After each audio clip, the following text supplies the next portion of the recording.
The Arizona desert had a way of swallowing sound, leaving only the whisper of hot wind curling around sun-bleached rocks.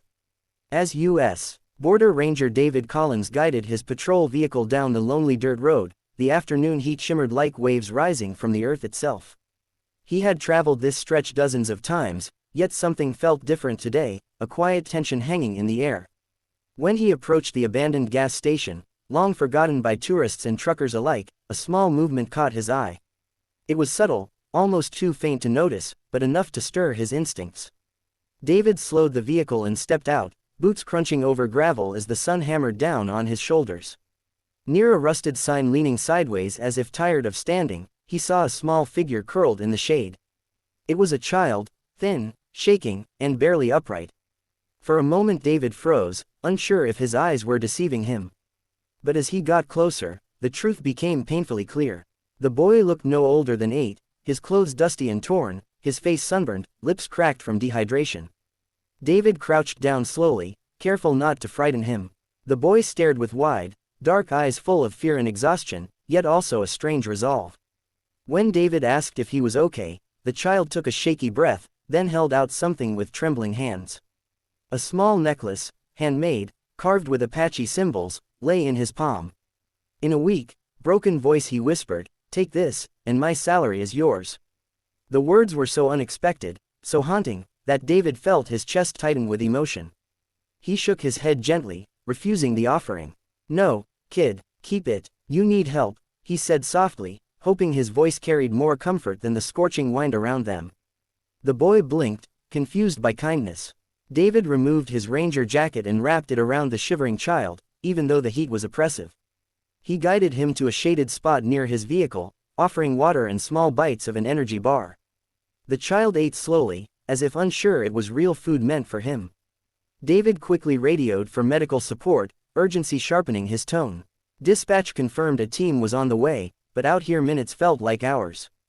The boy's breathing grew shallow, his head drooping as exhaustion overtook him. David kept talking to him, telling him he was safe, that help was coming, but the boy's gaze kept drifting.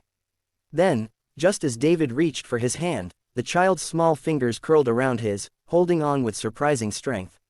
A moment later, the boy's eyes fluttered closed and he fainted. Panic surged through David, but he forced himself to stay calm. He checked the boy's pulse, weak, but there. Relief washed over him, though fear still gnawed at the edges of his thoughts.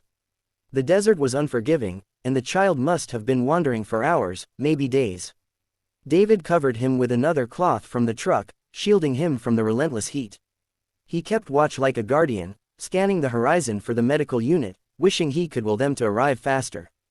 As the minutes crawled by, David's mind raced with questions.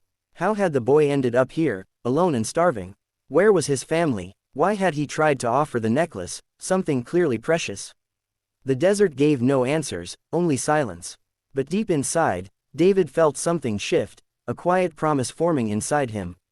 He didn't know the boy's story, but he knew one thing with absolute certainty: saving this child was not just part of his job. It was something bigger, something that would linger far beyond this scorching afternoon.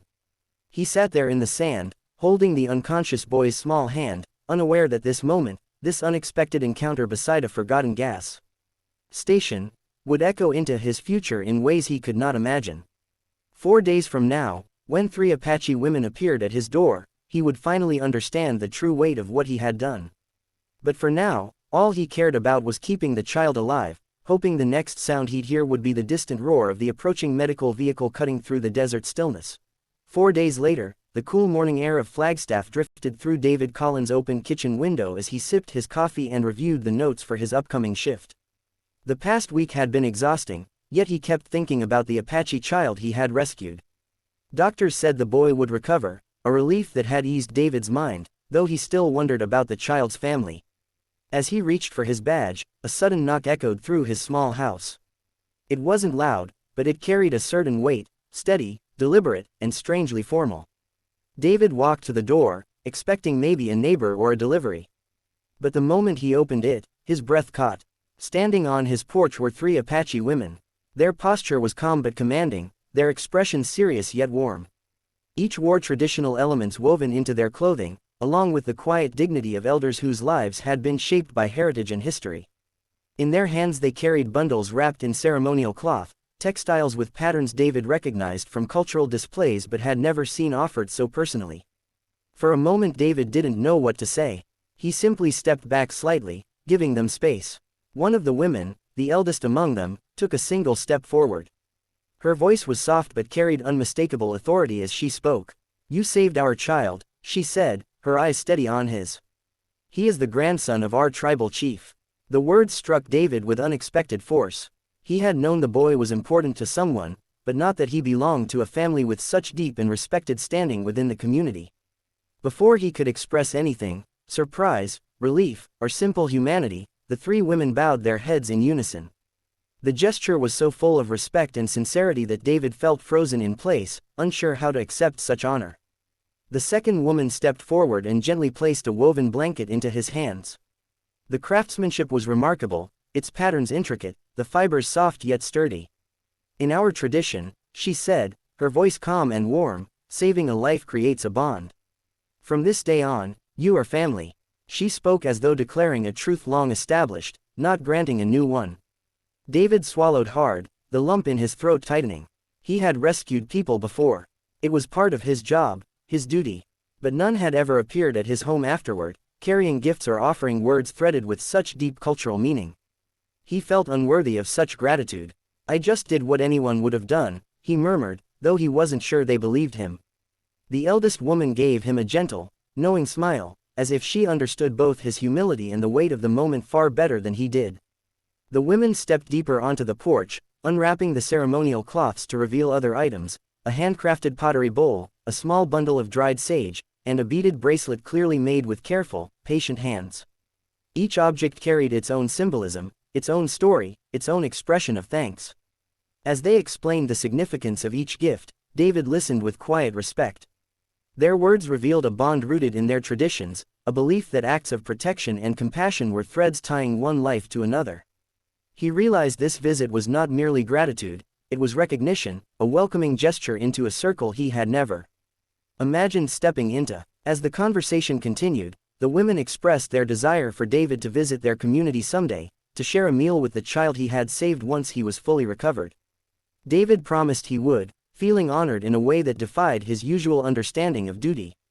When the women finally prepared to leave, they placed their hands briefly over their hearts, a gesture of mutual respect. David stood at his doorway long after they had gone, the blanket heavy in his arms. That quiet moment on his porch made something clear.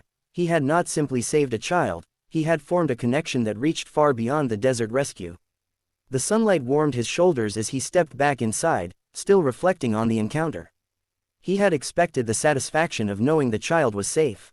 What he had not expected was the profound sense of belonging their visit stirred within him. Their trust, their openness, and their genuine gratitude had given him something he had rarely felt in his years of service, a place in someone else's story. Not as a ranger or a rescuer, but as someone welcomed with respect and sincerity. And as he folded the blanket gently over his arm, he understood that this bond would remain with him forever.